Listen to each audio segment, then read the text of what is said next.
2026년 이란, 거대한 붕괴의 서막. 2026년 1월, 이란의 수도 테헤란은 신정체제의 종말을 고하는 구호가 울려 퍼지고 있습니다. 1979년 이란의 왕정체제를 물리치고 이슬람 혁명이 완성될 때만 해도 이란에서 이슬람은 강력한 영향력을 행사했습니다. 국가의 최고 지도자는 성직자로서 임기는 그가 죽을 때까지였습니다. 이란은 벨라야테 파키, 즉 성직자 통치라는 아주 독특한 정치 체제를 갖추었습니다. 누가 보아도 당시 이란은 모범적인 이슬람 국가였습니다. 그러나 2026년 상황은 완전히 바뀌었습니다. 종교 최고 지도자인 하메네이에게 죽음이라는 구호가 테헤란과 이란 전역에 울려 퍼졌습니다. 신정 정치의 환멸을 느낀 이란의 시민들이 거리로 쏟아져 나왔습니다. 그들이 시위를 하게 된 직접적인 계기는 경제적 요인이었습니다.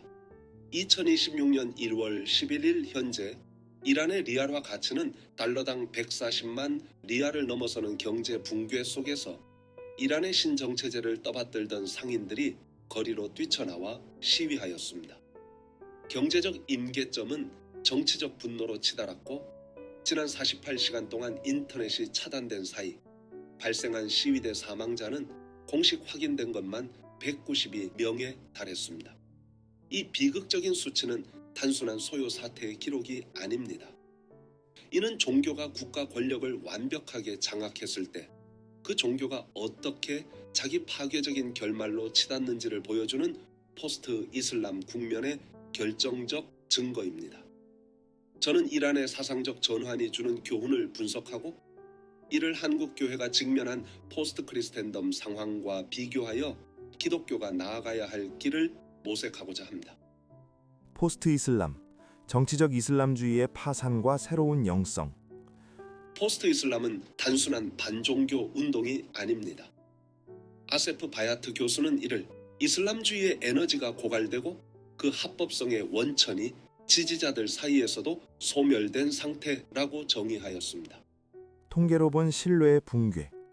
2025년 실시된 이란 내부 비밀 설문조사에 따르면 이란 인구의 약 60% 이상이 더 이상 자신을 무슬림으로 규정하지 않거나 이슬람 정부의 종교 강요에 강력히 반대한다고 답했습니다. 특히 2030 세대에서의 이탈률은 80%에 육박합니다. 국가가 히잡을 신앙의 척도로 삼아 강제 집행한 결과 역설적으로 히잡 거부는 정권 타도의 상징이 되었습니다. 2026년 현재 테헤란 주요 거리에서 히잡을 쓰지 않은 여성의 비율은 이미 50%를 넘어선 것으로 보고됩니다. 전에는 종교경찰이 그들을 강력하게 탄압했지만 그러한 정책은 오히려 더 강력한 반발을 불러 일으켰습니다. 법이 폐지된 것은 아니지만 이제는 유명무실하고 죽은 법이 되어버렸습니다. 이데올로기에서 권리로의 전이. 포스트 이슬람 사상은 의무 중심의 종교관에서 권리 중심의 시민 의식으로의 대전환을 의미합니다.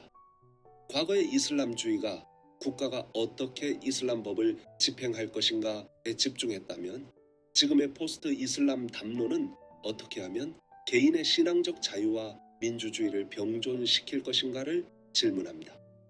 이는 종교가 정치의 신여가 되었을 때 발생하는 독점적 진리 체계에 대한 대중의 강력한 집단적 거부입니다. 향후 이슬람 사회의 전망, 종교의 사사화와 지하 영성. 이란의 변화는 중동 전체의 지정학적, 종교적 지형을 바꿀 것입니다. 세속적 이슬람의 대두. 이란 사태 이후 중동은 이른바 종교적 세속주의로 급격히 이동할 것으로 예측됩니다. 국가 권력은 세속화되고 이슬람은 개인의 윤리적 삶과 문화적 정체성으로 남는 방식입니다. 학계에서는 이를 이슬람 공화국에서 이슬람 사회로의 회귀라고 부릅니다. 지하 기독교의 폭발적 성장. 주목할 점은 이란 내 기독교 개종자의 증가입니다. 2026년 초 현재 이란 내 지하교회 신자 수는 최소 120만 명에서 최대 300만 명으로 추산합니다. 국가 이슬람의 환멸을 느낀 이들이 사랑과 평화를 말하는 복음의 메시지에 반응하고 있습니다.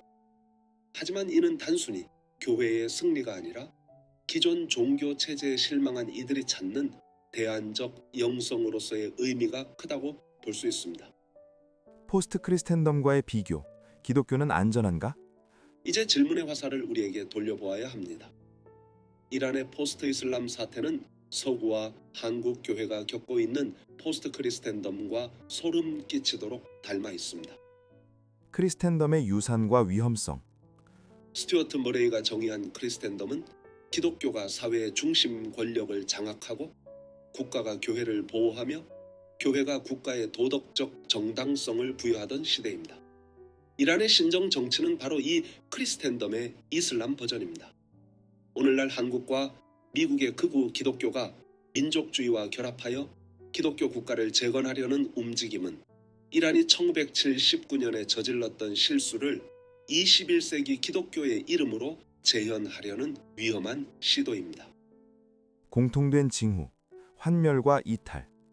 이란의 젊은이들이 정치적 이슬람의 환멸을 느끼듯 한국의 청년들은 정치화된 기독교의 환멸을 느끼고 교회를 떠나고 있습니다. 2025년 말 통계에 따르면 한국 내 개신교 인구 중 가나안 성도 비중은 35%를 돌파했습니다. 이는 종교가 공적 정의를 상실하고 특정 집단의 권력 도구가 되었을 때 나타나는 공통적인 붕괴 신호입니다. 결론, 기독교가 나아가야 할 제3의 길. 이란의 겨울은 우리에게 명확한 교훈을 줍니다. 종교가 권력을 탐하는 순간 종교는 생명력을 잃습니다. 이제 기독교가 나아가야 할 길은 분명합니다. 첫째, 승리주의에서 섬김으로의 패러다임 전환이 시급합니다. 교회는 국가 권력을 장악하여 세상을 변화시키겠다는 오만을 버려야 합니다. 이란의 포스트 이슬람 운동가들이 꿈꾸는 세상은 종교가 없는 세상이 아니라 종교가 지배하지 않는 정의로운 세상입니다.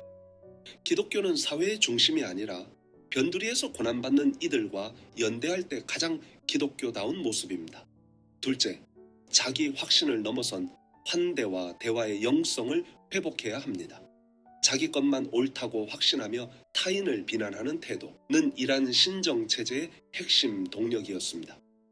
포스트 크리스텐덤 시대의 기독교는 다원화된 사회 속에서 겸손한 진리를 선포해야 합니다. 진리는 칼로 관철되는 것이 아니라 매력적인 삶의 양식으로 증명되는 것입니다.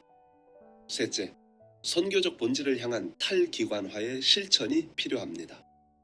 이란의 지하 교회는 거대한 건물이나 예산 없이도 복음의 생명력을 전하고 있습니다. 우리 역시 제도권 교회의 기득권 수호에 매몰되지 않고 일상의 삶 속에서 복음의 가치를 실현하는 흩어지는 교회로서의 정체성을 강화해야 합니다. 이란의 사태는 우리에게 묻고 있습니다. 당신들의 신앙은 세상을 지배하기 위한 도구인가? 아니면 세상을 사랑하기 위한 희생인가? 이 질문에 대한 정직한 응답만이 포스트 크리스텐덤이라는 거대한 파도를 넘게 할 유일한 나침반이 될 것입니다. 로고스 글로벌 아카데미는 현재 11개 언어로 전 세계에 강의를 송출하고 있으며 20개 이상의 언어로 확장을 준비 중입니다. 이 거대한 복음의 확장이 멈추지 않도록 구독과 멤버십 후원으로 함께해 주십시오. 감사합니다.